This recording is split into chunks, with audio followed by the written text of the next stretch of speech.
Oi, gente. Então, tudo bem? Agora continuando a aula, né? Que o bloco de estática que Nicolas começou. Então, a gente vai pro bloco 2 agora falar de outros temas. Eu sou Bruna, né? Prazer. E vamos lá. Eu sei que Nicolas já falou um pouco do centro de gravidade, que também pode ser conhecido como baricentro. Mas eu quero falar um pouco dele só para contextualizar o que a gente vai falar agora, certo? Então, o centro de gravidade, ele é o ponto onde a força da gravidade age sobre o objeto ou sistema.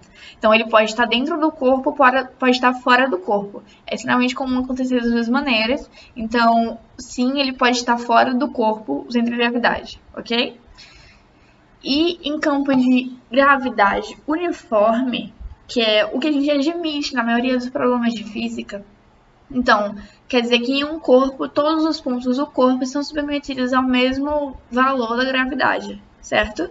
Então, nesses tipos de campo, que é o que a gente considera no dia a dia, o centro de gravidade é a mesma coisa que o centro de massa, certo? Eles são os mesmos, eles são equivalentes quando isso acontece.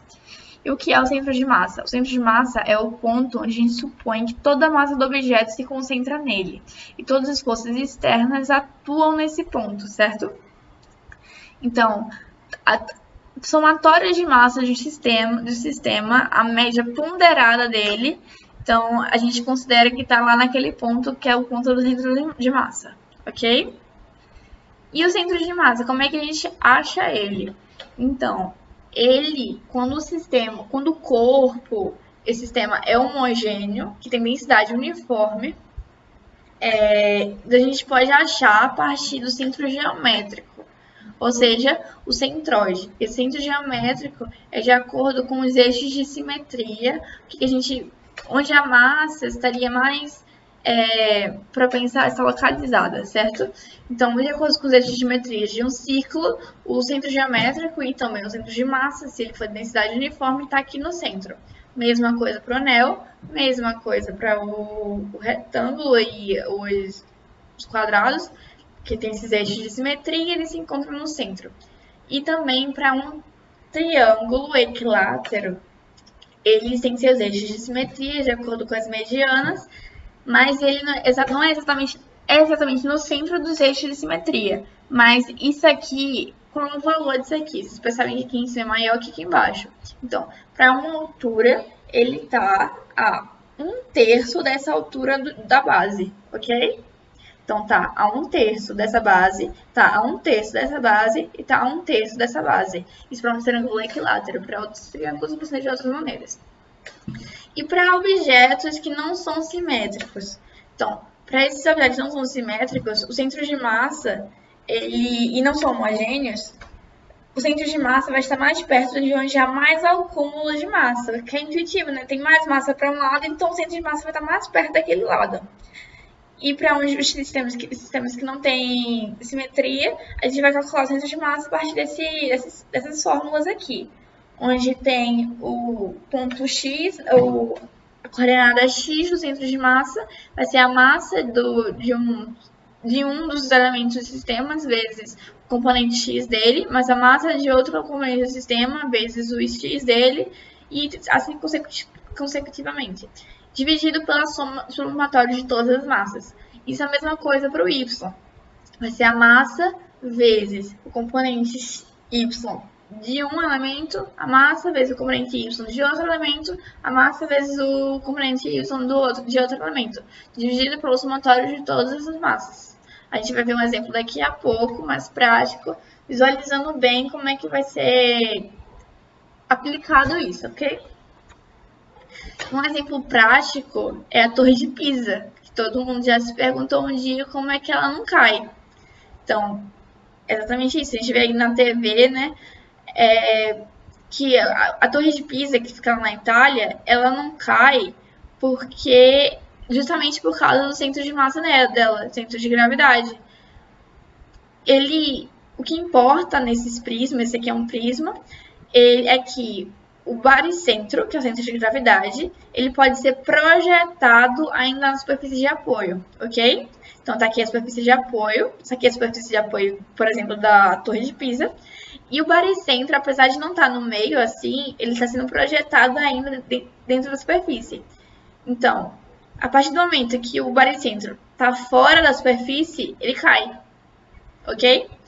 Então, por isso que a gente não pode colocar mais andares na Torre de Pisa, porque se bota mais andares, vai deslocar o baricentro mais para a direita e, consequentemente, ele pode cair, ok? E também é por causa disso que a gente abre as pernas para não cair no ônibus, sabe? Eles estão lá se equilibrar, o motorista vai frear, a gente abre as pernas, porque aí aumenta a nossa superfície de apoio e fica mais difícil do nosso centro de gravidade ser projetado fora dela, dessa superfície de apoio, certo? Então, por isso que a gente abre as pernas. Olha aí, a gente já sabia disso e só percebeu agora. Então, aqui dá o exemplo que eu falei para vocês, que é trazer aplicando aquela fórmula para encontrar o centro de gravidade, certo? Só quero checar aqui se está gravando. Está gravando. Então, como é que funciona? A gente tem um sistema aí com 3 elementos e a gente quer achar o centro de massa desse sistema. A gente vai fazer, como eu falei antes, a gente vai pegar a massa de um vezes o componente de um, a massa de outro, componente de outro, massa de outro, componente do outro, dividido pelo somatório de todas as massas. E a mesma coisa para o eixo Y, e assim a gente acha a coordenada do nosso centro de massa, ok? Então, no eixo em direção X, a gente vai pegar esse componente aqui, ó, tem 1 kg. Deixa eu só botar um apontador bonitinho, pronto, tem 1 kg. Então, aqui, ó, 1 vezes o componente x dele, que vai ser... Ah, não, desse aqui primeiro. Tem 1, que vai ser 1, 2, 3, 4. Então, 1 kg vezes 4, ok? Lembrando que a gente vai pegar o componente do centro de massa de cada um. Então, como é um quadrado, o centro de massa está aqui no meio. Como é um quadrado, o centro de massa está aqui no meio. Como é um ciclo, o centro de massa está aqui no meio, ok? Então, 1 vezes 4 mais 1 vezes 1, 2, 3, 4, 5, 6, ok? 1 vezes 6, mais 2 vezes 1, 2, 3, 4, 5, 6, 7, 8, 9, 10, 11, 12, ok? 2 vezes 12, dividido pelo somatório de todas as massas, que é 1 mais 2.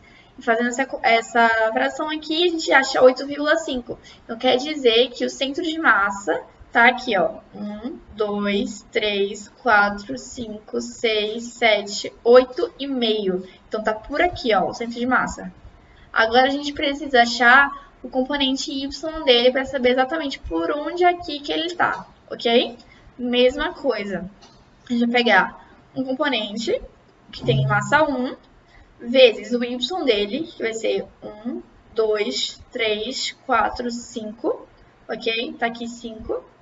Pegar outro componente, que tem massa, esse aqui tem massa 1, então tá aqui 1, vezes 1, 2, 3, 4, 5, 6, 7, 8, 9, 10, 11, 12.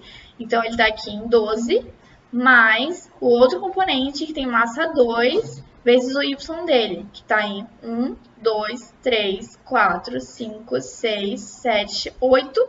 Como está aqui entre esses dois, 8,5.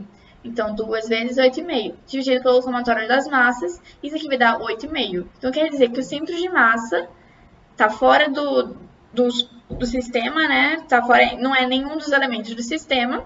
Ele está por aqui, ó. 1, 2, 3, 4, 5, 6, 7, 8,5. 1, 2, 3, 4, 5, 6, 7, 8,5. Então, ele está aqui, olha. Esse aqui é o centro de massa desse sistema, com coordenada 8,5 e 8,5. E agora vamos falar um pouquinho de torque, também é conhecido como o momento de uma força. Então, o torque é a medida de força que faz o objeto girar em torno de um eixo. Então, assim como a força dá para o movimento linear, o torque dá para o movimento angular. Então, o que isso significa? Que, assim como a força dá aceleração para um corpo, o torque também pode dar aceleração para um corpo. Entendem? E assim como a força, ele é uma grandeza vetorial, que o sentido dele depende do eixo em que ele está girando, ok? A gente vai ver daqui a pouco como é que a gente acha esse sentido. O torque pode ser estático, ou seja, não produz uma aceleração angular. Então, ele pode ser dinâmico, que produz uma aceleração angular. Do mesmo jeito que a força pode provocar aceleração ou pode não provocar. Então, isso depende do equilíbrio, né? Como vocês viram na aula anterior, no bloco anterior. O raio que a força vai atuar,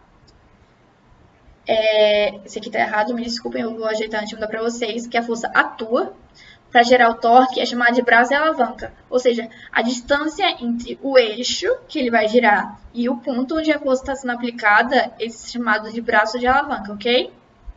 Isso aqui é uma porta, vocês podem ver, ela abre, certo? Abre nesse sentido. Então, quando a gente aplica uma força e empurra com uma distância entre essa força que a gente aplica e o eixo, a gente vai gerar um torque, ok? E esse é o movimento que ele faz girando é o torque. E a magnitude do torque, ele é calculado de acordo com essa equação aqui, onde F é a força que a gente está aplicando, R é o braço de alavanca, ou seja, a distância entre o eixo e a força, e seno de θ, onde θ é o ângulo entre o raio e a força. Ou seja, vocês percebem que o raio pode ser projetado aqui nessa direção e tem a força aqui. Esse θ vai ser esse ângulo entre esses dois componentes, certo? Então, por quê? Ele vai gerar esse componente aqui, que a gente só quer ele. Então, se o ângulo for de 90, o seno é 1, então o torque é simplesmente a força vezes a distância. Então, a unidade é de Newton vezes metro, porque a força está em Newton e a distância está em metro, ok? E o sentido a gente calcula usando a regra da mão direita, certo? Então, como é que isso funciona, essa regra da mão direita? A gente tá vendo que ele tá girando aqui, né? Então, a gente, como na porta, ele tá girando aqui, nesse sentido aqui, certo? A gente coloca a nossa mão paralela, onde a imagem, e gira nossos dedos no sentido que o movimento está sendo feito, ok? Deixa eu só ativar a câmera aqui para vocês verem eu fazendo.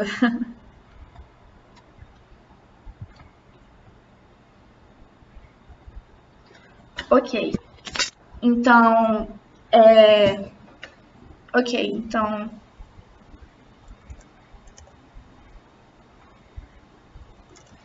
então a gente coloca a nossa mão paralela ao sentido do que ele tá... Deixa eu ver se tá certinho aqui. Ou é assim pra vocês? Assim pra vocês. Então, eu vou usar a minha mão esquerda porque vai ficar melhor pra vocês verem. Mas tem que ser sempre com a mão direita, ok? Então, a porta, ela tá assim, certo? Aí ela vai girar. Ela vai girar assim. Nossos dedos vão caminhar no sentido do movimento. Então, gira ela assim, certo? Ok? Então, para vocês, seria assim, ok? E nosso polegar, ele vai apontar para o sentido do torque. Então, se ele está girando assim, então nosso polegar está apontando para a gente mesmo. Isso aqui é para vocês, né? Está apontando para a gente mesmo. Isso significa que esse é o sentido para dentro da tela, para dentro da tela não, para fora da tela é o sentido do torque. Ok? Espero que vocês tenham entendido. Isso aqui não é muito intuitivo isso. Então, essa é a regra da mão direita. E vamos fazer agora um exemplo, certo?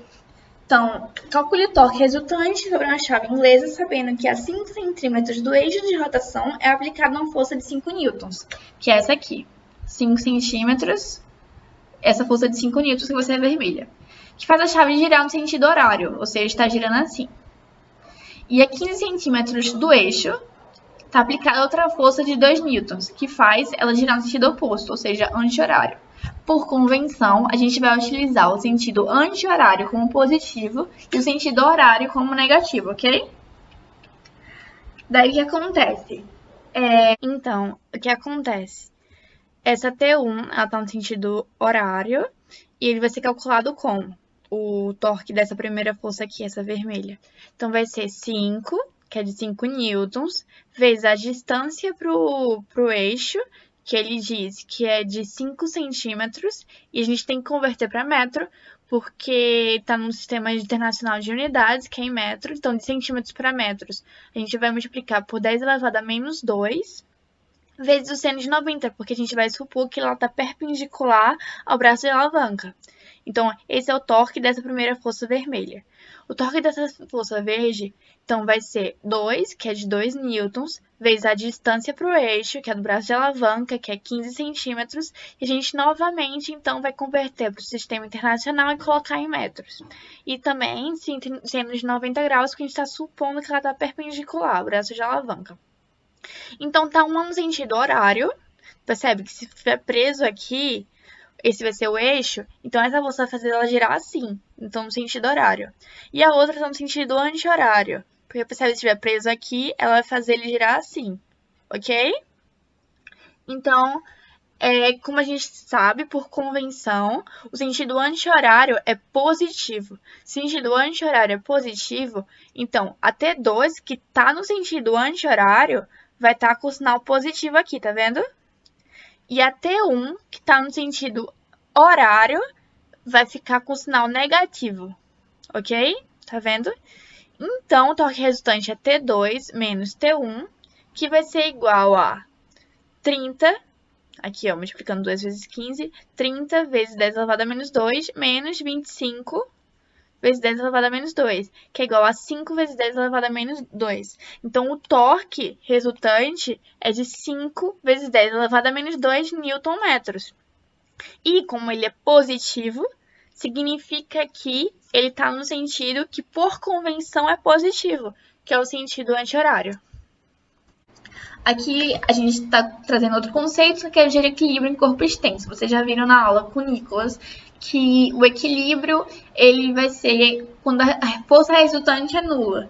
Então, a mesma coisa funciona para o equilíbrio corpo extenso, que a gente trabalha com torque, que diz que o equilíbrio rotacional ele é quando o torque resultante é nulo. Ou seja, por exemplo, nesses corpos extensos de uma barra, o suporte, onde ele está sendo aplicado, esse ponto aqui, vai ser o eixo. Então, o somatório de torques, considerando esse eixo, precisa ser nulo para estar em equilíbrio rotacional. Então, a gente tenta sempre considerar o eixo, o sentido anti-horário, como positivo. A gente faz essa força aqui para baixo, está fazendo ele girar assim, né?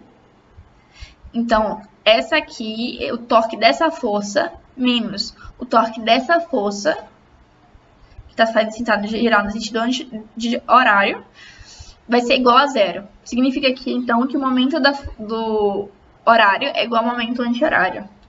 E assim a gente acha o equilíbrio igual o equilíbrio, que é o equilíbrio rotacional, né? Que é a somatória de torques, momentos, que também é conhecida como momento, como zero.